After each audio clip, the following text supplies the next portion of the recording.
आइए जानते हैं आज की कुछ प्रमुख अंतर्राष्ट्रीय खबरों को। पहले एक नजर आज की हेडलाइंस पर। वो डर रहे हैं कि राम का नाम लिया तो राम राम ना हो जाए। राजस्थान में पीएम मोदी का कांग्रेस पर हमला। अरविंद केजरीवाल जेल में फिर इस्तीफा क्यों नहीं देते, संजय सिंह ने दिया अजय मिश्रा टेनी का हवाला। कौन है विष्णु गुप्ता, केजरीवाल को पद से हटाने की जिनकी याचिका को हाईकोर्ट ने कर दिया खारिज। रॉबर्ट वाड्रा को बीजेपी से ऑफर। चुनाव आयोग ने आतिशी को नोटिस भेजा, बीजेपी ज्वाइन न करने पर जेल भेजे जाने की धमकी का लगाया था आरोप।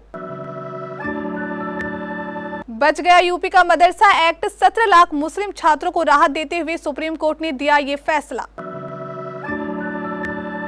एक और जंग का काउंटडाउन, इजराइल और ईरान के बीच कभी भी छिड़ सकता है युद्ध। जो बाइडेन की एक धमकी नेतन्याहू पर भारी, फिलिस्तीन के लिए खोल दिया बॉर्डर। रामायण के सेट से फोटोज वायरल, राजा दशरथ बने अरुण गोविल, ककई के रोल में लारा दत्ता और सुर्फनखा बनी सीबा। और शशांक सिंह की जगह किसे खरीदना चाहती थी पंजाब किंग्स, आखिर क्यों देना पड़ा उन्हें सफाई। प्रधानमंत्री नरेंद्र मोदी शुक्रवार को एक बार फिर राजस्थान पहुंचे और चीरू जिले में जनसभा को संबोधित किया। पीएम मोदी ने यहां कांग्रेस के घोषणा पत्र पर तंज कसा और केंद्र सरकार की योजनाएं गिनाई। पीएम ने कहा, बीजेपी जो कहती है वो पूरा करती है, दूसरी पार्टियों की तरह घोषणा पत्र जारी नहीं करती है। हम तो संकल्प पत्र लेकर आते हैं। हम 2019 में संकल्प पत्र लेकर आए थे, उनमें ज्यादातर पूरे हो गए हैं। हम अपने सभी वादे पूरे करने के लिए एड़ी चोटी का जोड़ लगा देते हैं। उन्होंने आगे कहा, भगवान राम के लिए सबूत मांगते थे, अयोध्या में भव्य राम मंदिर बन गया है। कांग्रेस ने एक एडवाइजरी निकाली है कि अयोध्या और राम मंदिर का नाम लिया तो मुंह पर ताला लगा देना। डर रहे हैं कि राम का नाम आया तो इनका राम राम ना हो जाए। उन्होंने कहा, देश हित से भी ज्यादा कांग्रेस ने हमेशा तुष्टीकरण को प्राथमिकता दी है। ये वो लोग हैं जिन्होंने कोर्ट में जाकर कहा था कि प्रभु श्री राम तो काल्पनिक हैं। अभी कुछ महीने पहले ही अयोध्या में भव्य राम मंदिर का सपना पूरा हुआ। पूरा देश प्राण प्रतिष्ठा का उत्सव मना रहे हैं, लेकिन कांग्रेस पार्टी खुलेआम हमारी आस्था का अपमान कर रही थी। दिल्ली के शराब घोटाले में करीब 6 महीने बाद जमानत पर जेल से बाहर आने के बाद आम आदमी पार्टी के नेता और राज्यसभा सांसद संजय सिंह ने एक बार फिर केंद्र सरकार पर हमला बोला है। संजय सिंह ने एक मीडिया रिपोर्टर से बात करते हुए केजरीवाल को फर्जी मुकदमे में फंसाया जा रहा है, ऐसा कहा। चुने हुए सीएम को गिरफ्तार कर लिया गया, लेकिन उनका गुनाह क्या है ये नहीं बताते हैं। उन्होंने कहा कि केजरीवाल पर लगाए गए सभी आरोप निराधार हैं, किसी बयान से कोई सबूत मेल नहीं खाएगा। संजय सिंह ने जब शराब घोटाले में फंसे अरविंद केजरीवाल से इस्तीफा देने को लेकर सवाल पूछा गया तो उन्होंने बीजेपी नेता अजय मिश्रा टेनी का हवाला देते हुए कहा कि जब किसानों को रौंदा गया था तो अजय मिश्रा टेनी ने इस्तीफा क्यों नहीं दिया था। दिल्ली हाईकोर्ट ने मुख्यमंत्री सीएम को शराब नीति घोटाले में गिरफ्तारी के बाद पद से हटाने वाली याचिका पर सुनवाई से इनकार कर दिया है। हाईकोर्ट ने साफ कहा है कि पद से हटना या नहीं हटना केजरीवाल का निजी फैसला है। हाईकोर्ट ने कहा कि कई बार राष्ट्रीय हित को निजी हित के ऊपर तरजीह देनी होती है। हाईकोर्ट के इस फैसले से याचिकाकर्ता विष्णु गुप्ता को झटका लगा है। ऐसे में सवाल उठता है कि सीएम केजरीवाल के खिलाफ याचिका दायर करने वाला ये शख्स आखिर कौन है। विष्णु गुप्ता हिंदू सेना नाम के संगठन का प्रमुख है। इस संगठन की स्थापना साल 2011 में की गई थी। विष्णु मथुरा स्थित कृष्ण जन्मभूमि और शाही ईदगाह मामले में हिंदू पक्ष की तरफ से पक्षकार भी हैं। इस साल फरवरी में विष्णु गुप्ता को एक धमकी भरा लेटर और 3 गोलियां भेजी गई थी। गुप्ता ने इस मामले में मधु विहार थाने में केस भी दर्ज कराया था। धमकी भरे पत्र में विष्णु गुप्ता को कृष्ण जन्मभूमि का केस वापस लेने की धमकी दी गई थी। यूपी लोकसभा चुनाव में इन दिनों अमेठी सीट सुर्खियों में है। कांग्रेस ने इन सीट से अब तक अपना प्रत्याशी घोषित नहीं किया है। इस बीच सोनिया गांधी के दामाद और प्रियंका गांधी के पति रॉबर्ट वाड्रा ने एक इंटरव्यू में दावा किया है कि अमेठी के लोग चाहते हैं कि वो इस सीट से चुनाव लड़ेंगे, जिस पर डिप्टी सीएम ब्रजेश पाठक की प्रतिक्रिया सामने आई है। डिप्टी सीएम ब्रजेश पाठक ने रॉबर्ट वाड्रा के बयान पर कहा, हमें अभी तक रॉबर्ट वाड्रा की तरफ से कोई आवेदन नहीं मिला है। अगर उन्होंने कांग्रेस पार्टी के लिए आवेदन किया है तो उनकी सास, उनके साले जाने। भारतीय जनता पार्टी की भी कोई आवेदन नहीं मिला है। दिल्ली सरकार में मंत्री आतिशी सिंह की मुश्किलें बढ़ सकती हैं। बीजेपी ज्वाइन ना करने पर धमकी मिलने के आरोपों पर चुनाव आयोग ने संज्ञान लिया है और आतिशी को एक नोटिस भेजा है। आतिशी को इस नोटिस का सोमवार दोपहर 12 बजे तक जवाब देना होगा।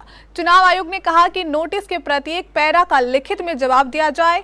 इससे पहले बीजेपी ने भी आतिशी को नोटिस भेजा था और पूछा था कि किसकी तरफ से पार्टी में आने का ऑफर मिला है, उसका खुलासा किया जाना चाहिए। बीजेपी ने कहा था कि यदि सच सामने नहीं लाया जाता तो कानूनी प्रक्रिया को अपनाया जाएगा। बता दें कि 3 दिन पहले आतिशी सिंह ने बीजेपी ज्वाइन करने का ऑफर मिलने का आरोप लगाया था।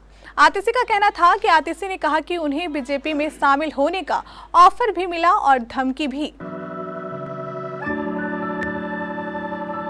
सुप्रीम कोर्ट ने उत्तर प्रदेश के 25,000 मदरसों के 17 लाख छात्रों को बड़ी राहत दी है। कोर्ट ने यूपी मदरसा एक्ट 2004 मामले में इलाहाबाद हाई कोर्ट के फैसले पर रोक लगा दी है। सर्वोच्च न्यायालय ने इलाहाबाद हाई कोर्ट के उस फैसले पर अंतरिम रोक लगाई है जिसमें इस एक्ट को असंवैधानिक करार दिया गया था।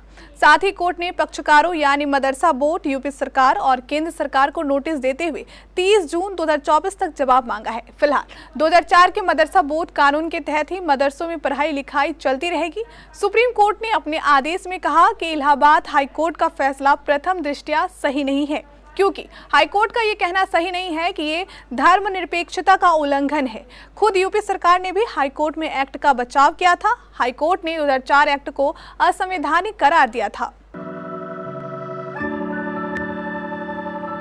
मध्य पूर्व में भयंकर तनाव है। इजराइल और हमास के बीच 6 महीने से जंग जारी है और अब इजराइल और ईरान के बीच भी जंग का खतरा बढ़ गया है। माना जा रहा है कि किसी भी वक्त इजराइल पर ईरान का हमला हो सकता है। इजराइल भी यही मानकर चल रहा है, इसलिए उसने इसकी तैयारी भी शुरू कर दी है। इजराइल ने सभी सैनिकों की छुट्टियां रद्द कर दी है, साथ ही रिजर्व सैनिकों को भी बुला लिया गया है। इतना ही नहीं, स्थानीय मीडिया रिपोर्ट्स बताती है कि ईरान के संभावित हमले से बचने के लिए तेल अवीव में फिर से शेल्टर खोले जा रहे हैं। इजराइल ने शुक्रवार को एक सरकारी बयान जारी करते हुए कहा कि गाजा पट्टी में मानवीय सहायता पहुंचाने के इजराइल बड़े कदम उठा रहा है। इसमें उत्तरी गाजा की तरफ से क्रॉसिंग खोलना शामिल है। इजराइल के प्रधानमंत्री कार्यालय की तरफ से ये बयान जो बाइडेन और नेतन्याहू की बातचीत के कुछ घंटे बाद आया है। जो बाइडेन ने कहा था कि यदि इजराइल फिलिस्तीनी नागरिकों के लिए मानवीय सहायता में बाधा बनेगा तो अमेरिका इजराइल की मदद करना बंद कर देगा। इजराइल की तरफ से बॉर्डर खोले जाने की घोषणा में ये नहीं बताया गया कि इस रास्ते में गाजा में क्या भेजा जाएगा और कितनी मात्रा में भेजा जाएगा। डायरेक्टर नितेश तिवारी की रामायण को फ्लोर पर आए अभी कुछ ही दिन हुए हैं और सेट से तस्वीरें पहले ही ऑनलाइन लीक हो रही है। सबसे पहले तो एक वीडियो क्लिप में फैंस को फिल्म सिटी से बनाए गए प्राचीन स्तंभों की झलक मिली। इसके बाद जूम की शेयर की गई फुटेज के एक नए सेट से कई और तस्वीरें सामने आई हैं। ऑनलाइन पोस्ट की गई फोटोज में एक्टर अरुण गोविल को पूरे कॉस्ट्यूम में राजा दशरथ के रोल में सेट पर कुछ बाल कलाकारों के साथ सीन्स की शूटिंग करते हुए देखा जा सकता है। अनुभवी स्टार अरुण गोविल को भगवान राम, लक्ष्मण और भरत की भूमिका निभा रहे युवा लड़कों के साथ बातचीत करते देखा गया। इस बीच लारा दत्ता को कैकेयी के रूप में सेट पर साड़ी और भारी सोने के गहनों में देखा गया। इंडियन प्रीमियर लीग 2024 के 17वें मुकाबले में पंजाब किंग्स के लिए शशांक सिंह ने धमाकेदार पारी खेलते हुए गुजरात के खिलाफ टीम को 3 विकेट से शानदार जीत दिलाई। ये वही शशांक सिंह है जिन्हें पंजाब किंग्स ने ऑक्शन में खरीदने से मना कर दिया। पंजाब की टीम छत्तीसगढ़ के इस खिलाड़ी की जगह तमिलनाडु के 19 साल के खिलाड़ी शशांक सिंह को खरीदना चाहती थी। हालांकि बाद में टीम ने 32 साल के इस खिलाड़ी खरीद कर अपनी टीम में शामिल कर लिया। शशांक सिंह का जन्म छत्तीसगढ़ के भिलाई में हुआ था। उनके पिता आईपीएस अधिकारी हैं। इसकी वजह से शशांक बचपन में कई जगह रहे। जब उनके पिता की पोस्टिंग जबलपुर में थी तो पहली बार एकेडमी जाकर खेलना शुरू किया था।